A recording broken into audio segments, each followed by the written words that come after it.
Hello and welcome. Today we will explore the world of Datura.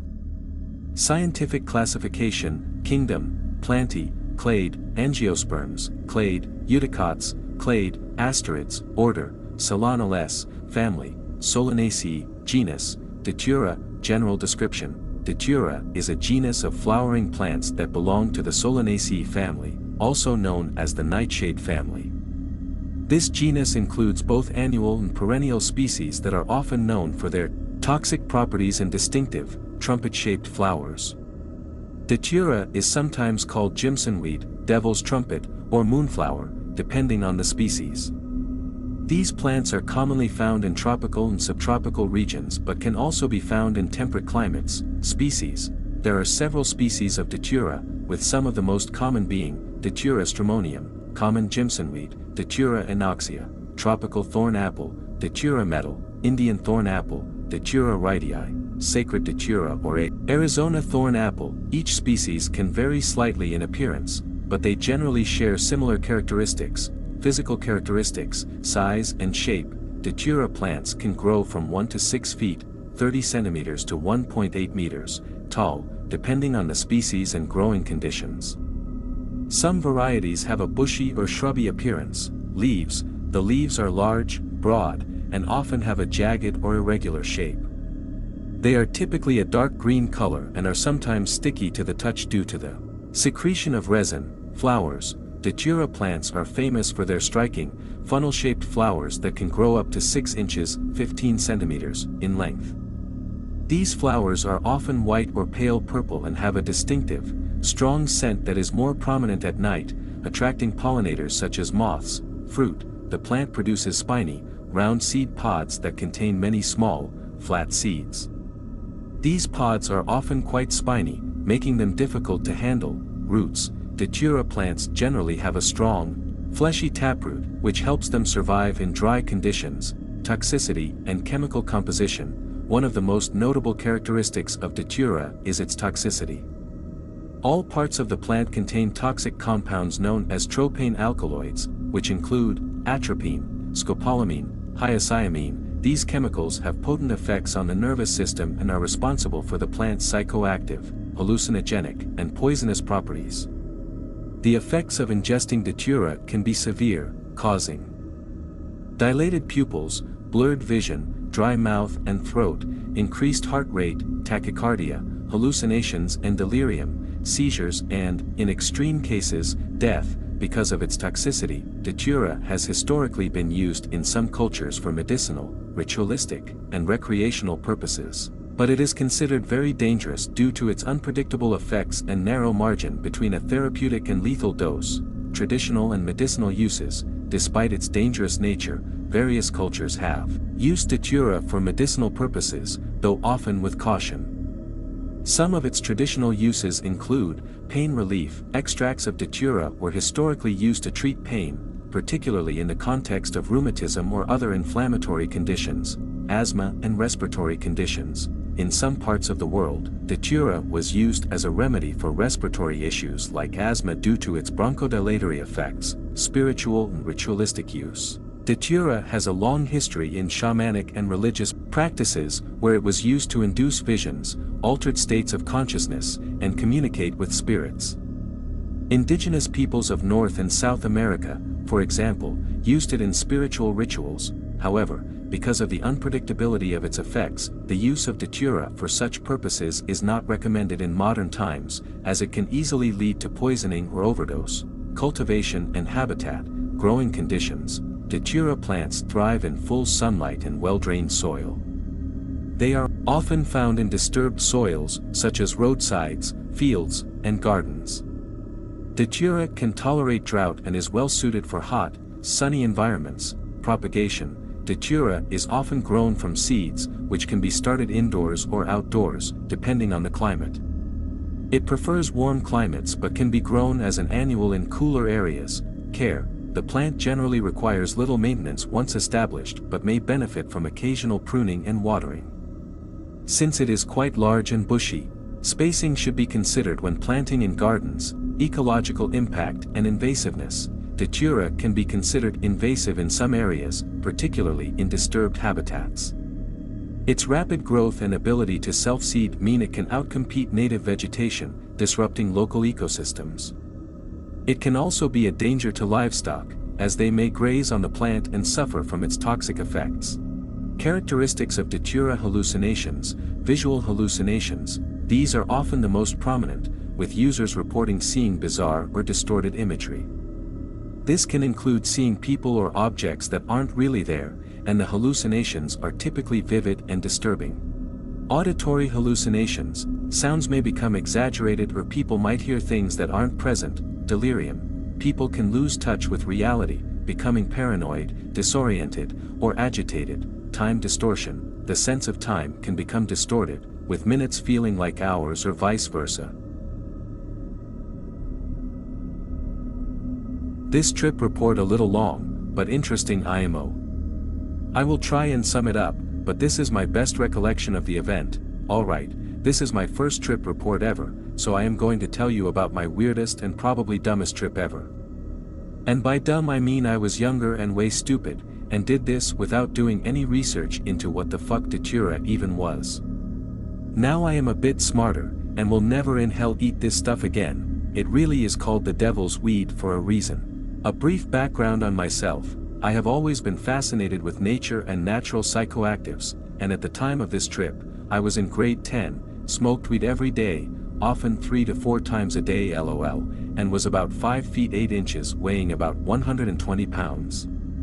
Pretty average for my school. At this point in my life, I had no experience with hallucinogens, only weed. My high school has always been very well known around my area for cannabis. I live outside Toronto, Ontario, in a small town, and my school has a reputation for having a lot of weed. Ask a stoner you know in Toronto, and the town they think of first is probably my town. Anyways, I started hearing things at my school about this plant growing in people's gardens, and if you mixed its dried leaves into joints you got way higher. Next I heard people were eating its seeds and actually hallucinating, so of course, I had to try this shit out. I talked my friend, we'll call him C, into giving me a location of one plant, and at lunch me and 3 friends, B, D, and T, snuck over and filled out bags with the spiky Datura seed pods. Before I went home to try them, I asked B how much I should take, trusting his drug experience, and he suggested 30 to 50 seeds to start, and work my way up from there. Probably good advice. That night, I ate them. Bear in mind I was a big pothead, and maybe a little naturally stupid, and had no clue that you had to wait longer for orally ingested drugs to kick in.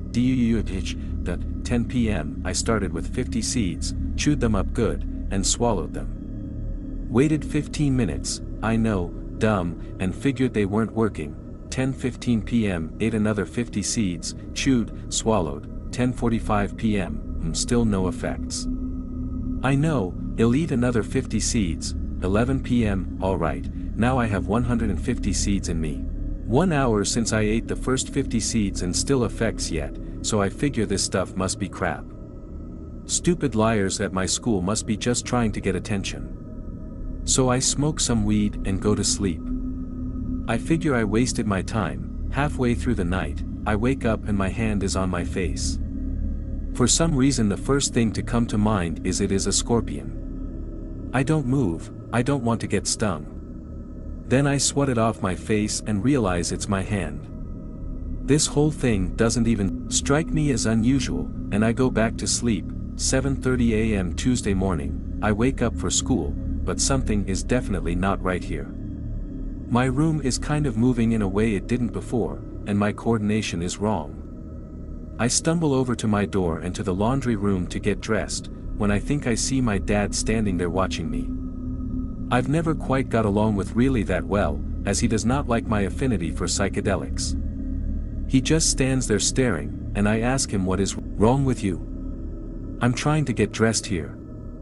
Wait, what the hell, where did he go?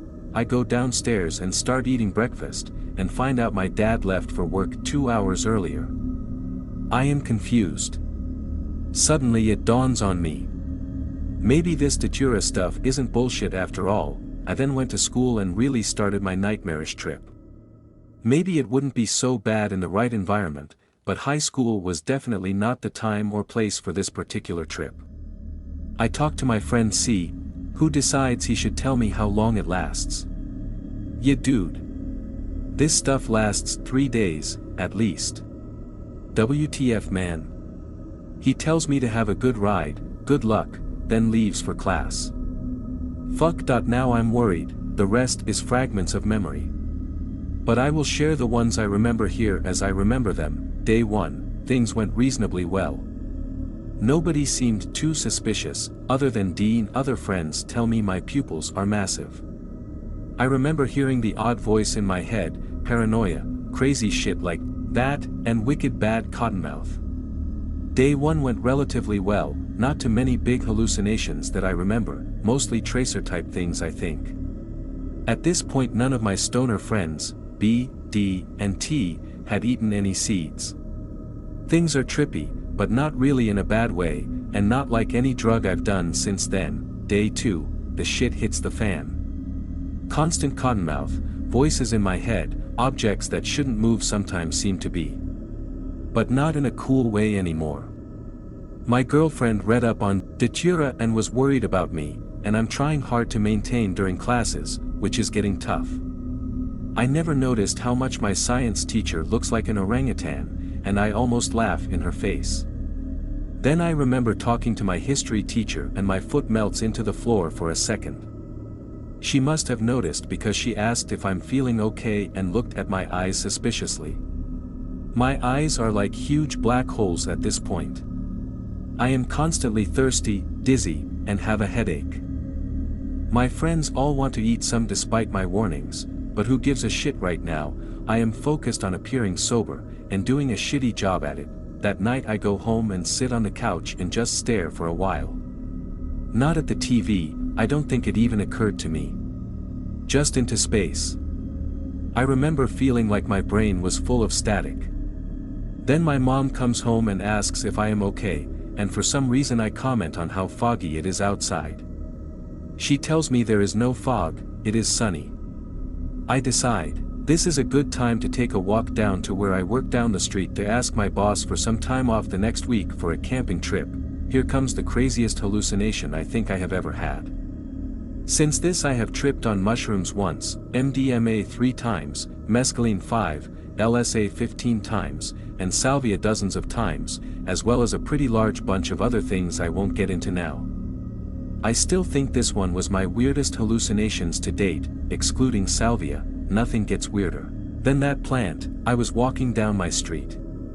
I walked past a mini mall, looked to the left at my reflection in a dark window, and thought I saw me walking holding hand with my girlfriend. The weird part was I was so screwed up at this point it didn't even click in that she wasn't there. Then I looked back a second later and now I was holding hands with myself. This clicked in as not right and scared the fucking piss out of me, and I looked to my right and sure enough, I was alone. I am not exaggerating, this was the realest hallucination I've experienced. I can't remember if I kept walking or went home. Day 3, things are getting nightmarish, and I am really looking forward to the end of this bullshit. Voices coming and going more frequently as well as trails on objects, and I am starting to get pretty anxious and paranoid. I remember having a lot of trouble communicating with people, and even at one point, seriously considering that Datura had made it possible for me to read people's minds. By now I was getting pretty delirious. I am not sure if it was a hallucination or not, but there was one moment in day 3 where I was seriously convinced I might die. I was sitting in history writing a test, failed it, obviously, when suddenly I felt massive pain in my chest. The pain was real, but my brain may have made it seem worse at the time. The pain spread quickly to my left arm and back and I was sure I was having a heart attack. I was freaked the fuck out and started sweating. Luckily, I sat in the back of the class and somehow got through this without anyone noticing. I remember starting to get up to try and get help, but the pain was so much I had to stay sitting and squeezed my eyes shut. Then a couple minutes later it was gone, as quickly as it came. Then, later that same class we had a surprise fire alarm, where I met my friend D outside, who was also now on Datura. He had no clue what was happening, and thought it was time to go home. I tried to tell him we still had school, but he thought I was lying. There was some more shit, but this trip report is long enough already.